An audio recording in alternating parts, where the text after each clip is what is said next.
ధృవ review. Cinema కథ ఏంటంటే, సినిమాలో అరవిందస్వామి ఓ బిజినెస్ మ్యాన్గా కనిపిస్తాడు. పేరు సిద్ధార్థ్ అభిమన్యు.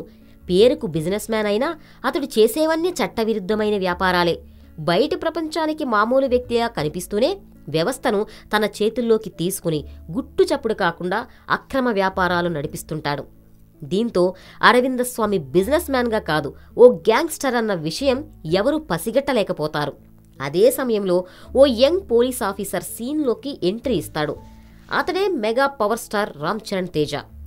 పేరు ధృవ. అరవిందస్వామికి సంబంధించిన ఒక్క క్లూ దొరక్కపోయినా తన తెలివితో అతన్ని పట్టుకునేందుకు ప్రయత్నిస్తాడు ధృవ. ఈ ప్రయాణంలో ఫోరెనిక్స్ నిపుణురాలైన రకుల్ ప్రీత్ సింగ్తో ధృవకు పరిచయం ఏర్పడుతుంది. ఆమె పేరు ఇషిక. ఈ ఇద్దరి మధ్య పరిచయం ఎటుదారి తీస్తుంది? అరవిందస్వామిని పట్టుకోవడానికి ధృవ వేసిన ప్లాన్స్ ఏంటి? ధృవ గురించి తెలుసుకున్న అరవిందస్వామి అతడు వేసే ఎత్తుగడల్ని ఎలా ఎదుర్కొంటాడు? ఫైనల్గా ధృవ అరవిందస్వామి చేసే అక్రమాలను అంతమొందించాడా లేదా? ఈ ప్రశ్నలకు సమాధానం తెలుసుకోవాలంటే వెండి తెరపై సినిమా చూడాల్సిందే. సినిమా ఎలా ఉందంటే, ధృవ యాక్షన్ థ్రిల్లర్ జోనర్కి చెందిన మూవీ. హీరో విలన్ల మధ్య మైండ్ గేమ్ ప్రధానంగా సాగుతుంది. ఇలాంటి సినిమాలు గతంలో ఎన్నో వచ్చినప్పటికీ ధృవ మూవీలో నడిచే మైండ్ గేమ్ మరింత ఆసక్తికరంగా ఉంటుంది. ప్రతి సన్నివేశం ఎంతో థ్రిల్లింగ్గా సాగుతుంది. సినిమా ఆరంభమే ఇంట్రెస్టింగ్గా మొదలవుతుంది. ఆ తరువాత 20 నిమిషాలు అదిరిపోయింది. ఎక్కడో ఓ చోట చూపించిన వస్తువుని మరెక్కడో సన్నివేశంలో లింక్ ఉండేలా జోడించటం, దాన్ని చూపించిన తీరు సినిమాపై ప్రేక్షకుల్లో ఆసక్తిని కలిగిస్తాయి. సినిమాలో డైలాగులు అదిరిపోయాయి. ముఖ్యంగా హీరో విలన్ల మధ్య సన్నివేశాలు, డైలాగులు అలరిస్తాయి. ఇంటర్వెల్ బ్యాంగ్ మూవీకే హైలైట్. ఇక సెకండ్ హాఫ్లో హీరో విలన్ల మధ్య మైండ్ గేమ్ సినిమాను పీక్స్కు తీసుకెళ్లింది. క్లైమాక్స్లో సినిమాను ముగించిన తీరు బాగుంది. పాటలు సందర్భానికి తగ్గట్లుగా ఉన్నాయి.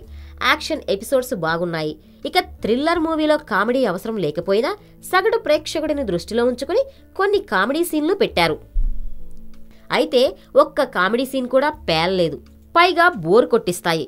హీరో హీరోయిన్ల మధ్య రొటీన్ రొమాన్స్ కూడా అంతే. అయితే మిగతా సినిమా పార్ట్ మొత్తం చాలా థ్రిల్లింగ్గా సాగుతూ ఉండడంతో ఆ ప్రభావం సినిమా చూస్తున్న ప్రేక్షకుడిపై పెద్దగా కనిపించలేదు. మొత్తానికి చిన్న చిన్న మైనస్లు మినహా ధృవ అదిరిపోయిందని చెప్పొచ్చు. సినిమాలో ఎవరు ఎలా చేశారంటే, రామ్ చరణ్ గత చిత్రాలతో పోల్చుకుంటే నటనలో చాలా పరిణతి సాధించాడు.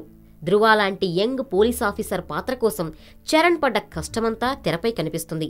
కమర్షియల్ ఇమేజ్కు భిన్నంగా కనిపించి చరణ్ అబ్బురపరిచాడు. ఎప్పటిలాగే డాన్స్, యాక్షన్ సీన్లలో చెర్రీ అదరగొట్టాడు. రకుల్ ప్రీత్ సింగ్ పాత్ర పరిధి తక్కువే అయినా ఉన్నంతలో అందంగా, గ్లామరస్గా కనిపించింది. అభినయం పరంగా అలరించింది. కొన్ని చోట్ల రకుల్ బోల్డ్గా కనిపించటం సినిమాకు హెల్ప్ బాగా అయ్యింది. ముఖ్యంగా సాంగ్స్లో రకుల్ మోర్ గ్లామరస్గా కనిపించింది. ఇక అరవిందస్వామి గురించి ప్రత్యేకంగా చెప్పాల్సిన పనిలేదు. చాలా గ్యాప్ తరువాత తెలుగు ప్రేక్షకుల ముందుకు వచ్చిన ఆయన 100కు 100% పాత్రకు న్యాయం చేశాడు.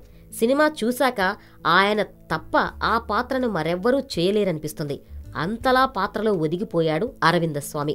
మిగతా నటీనటులు పర్వాలేదనిపించారు.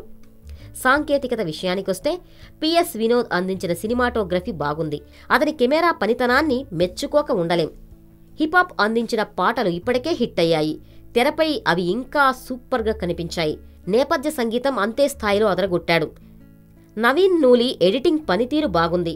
వేమారెడ్డి రాసిన డైలాగ్స్ బాగానే పేలాయి. గీతా ఆర్ట్స్ అంటేనే రిచ్నెస్. అల్లు అరవింద్ నిర్మాణ విలువలకు ఎక్కడా వంక పెట్టలేం. ఇక కిక్ 2 లాంటి భారీ పరాజయం తరువాత దర్శకుడు సురేందర్ రెడ్డి ధృవ విషయంలో చాలా శ్రద్ధ పెట్టినట్లు కనిపిస్తుంది. రీమేక్ మూవీ అయినా ధృవను మాతృకను మించిన స్థాయిలో తెరకెక్కించి మరోసారి తన ప్రతిభ చాటుకున్నాడు. సినిమాలో ప్లస్లు: Ram Charan, Arvind Swamy gripping screenplay cinema concept. Minus పాయింట్లు: బోర్ అనిపించే కామెడీ సీన్లు, హీరో హీరోయిన్ల మధ్య రొటీన్గా సాగే రొమాన్స్. చివరిగా ధృవ మూవీ గురించి చెప్పాలంటే పక్కా ఎంటర్టైనర్ మూవీ ఇది. ఈ చిత్రానికి యోయో సినీ టాకీస్ ఇస్తున్న రేటింగ్ 3/5.